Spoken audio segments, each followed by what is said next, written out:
Tapi pertanyaannya, apakah ya hanya bangsa Arab yang berada dalam kondisi jahiliyah? Jawabannya tidak. Makanya di penutup dikatakan, dunia saat itu berada dalam kegelapan moral dan spiritual, baik di Jazirah Arab maupun di kerajaan besar seperti Romawi dan Persia. Jadi dua peradaban yang berkuasa di dunia saat itu, yaitu Romawi dan Persia. Hal inilah yang melatar belakangi diutusnya Nabi Muhammad SAW sebagai rahmat bagi semesta alam untuk membawa cahaya kebenaran. Nah, jadi eh, ya jahiliyah itu bukan hanya ada di Jazirah Arab, ya, tapi bahkan menyelimuti satu bumi ini. Bayangkan, bumi ini rusak seluruhnya. Maka Nabi SAW bersabda, ya innallaha yanzuru ila ahlil ard. Ya Allah itu melihat kepada penduduk bumi. Famaqatahum jami'an, dan Allah murka kepada semuanya illa baqaya min ahli kitab. Ya kecuali sisa dari ahli kitab. Jadi Allah murka arabahum wa ajamahum. Yang Arab, yang ajam Allah murka illa baqaya min ahli kitab. Ya kecuali sisa-sisa ahli kitab yang masih lurus. Makanya kalau kita tahu Salman Al-Farisi. Ya Salman Al-Farisi. Ya untuk mencari pendeta yang masih lurus itu harus pindah dari satu negeri ke negeri yang lain. Karena pendeta yang lain sudah rusak. Ya, pendeta yang lain sudah rusak. Dan pendeta-pendeta yang baik ini menyembunyikan keimanannya. Dan nanti di kalangan bangsa Arab juga ada orang-orang yang masih berada di agama yang lurus. Hanif, ya pengikut agama Nabi Ibrahim. Walaupun mereka sudah tidak tahu bagaimana cara beribadah sesuai dengan ajaran Nabi Ibrahim. Karena sudah rusak semuanya. Nah, secara umum jahiliyah itu berarti sudah menjalar ke seluruh penjuru bumi. Makanya Nabi SAW sejak awal itu dakwanya tidak untuk kalangan tertentu, ya, tapi untuk manusia yang ada di seluruh penjuru bumi ini. Ya, makanya beliau mengatakan utitu khamsan lam yu'tahunna ahadum minal anbiya'i qabli, aku diberikan 5 hal. Yang 5 hal ini tidak diberikan kepada salah seorang selain diriku. Nah, satu di antaranya bu'itsa kullu nabiyyin ila qaumi khassah. Setiap nabi diutus ya untuk kaumnya secara khusus. Wa bu'itsu ilan nasi 'amma, dan aku diutus kepada manusia seluruhnya. Ya, makanya beliau itu rahmatan lil alamin.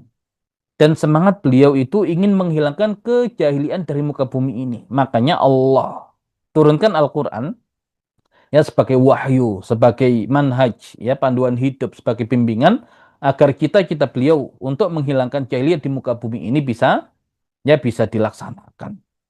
Dan siapa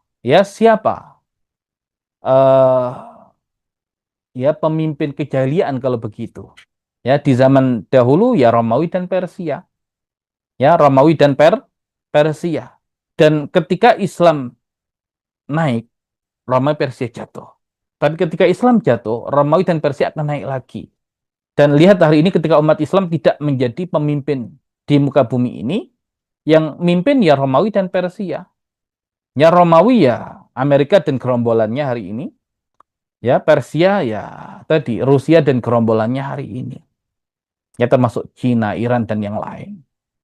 Ya makanya Islam harus bangkit.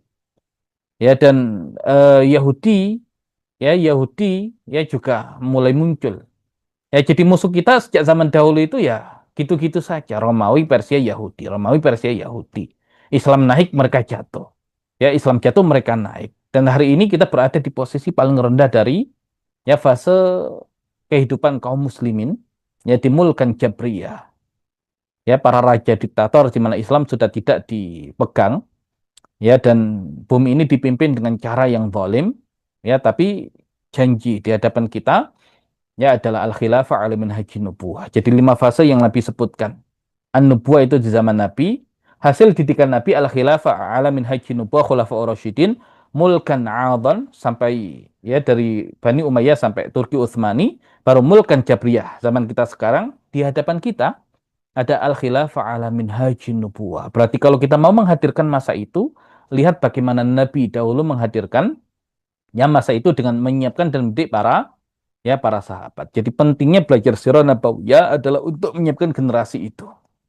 Generasi yang membawa kembali umat Islam itu menjadi pemimpin peradaban di muka bumi ini. Sehingga nilai-nilai keislaman naik ya dan jahiliyah bisa diturunkan minimal atau bahkan dihilangkan dari muka bumi ini. Nah ini ya PR kita ya untuk masa yang akan datang, apa yang mau kita ambil ya sebagai peran dari kaum muslimin mengembalikan masa kejayaan Islam.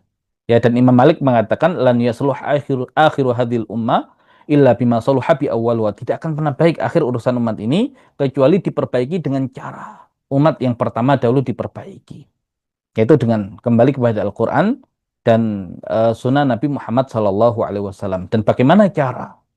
Ya, bagaimana cara mempraktekannya adalah dengan mengikuti Nabi SAW berdasarkan sirah nabawiyah. Makanya kalau hari ini ada orang ya ngaku paling sunnah, ya kalau tidak paham sirah, sunnah siapa?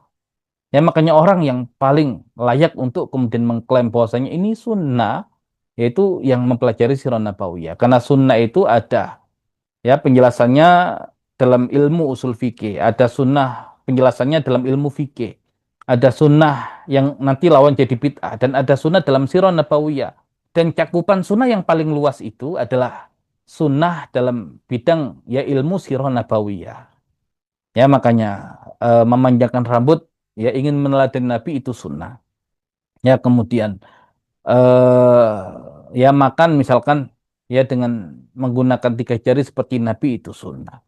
Ya, tapi itu bukan sunnah dalam kategori bidang ilmu yang lain, tapi itu sunnah dalam ya bidang sirah nabawiyah yang cakupannya itu luas. Yang orang butuh niat dulu untuk mendapatkan kesunahan itu. Dan kalau dia tidak tahu sunnah Nabi, bagaimana dapat pahala? Ya meneladani Nabi Muhammad SAW. Makanya semoga ketika Allah mudahkan kita mempelajari sirah nabawiyah itu bukti Allah cinta dengan kita. Ya Allah ingin kebaikan untuk kita. Ya dan semoga Allah mudahkan ya kita selama Ramadan ini lebih dekat dengan ya Nabi kita Nabi Muhammad SAW.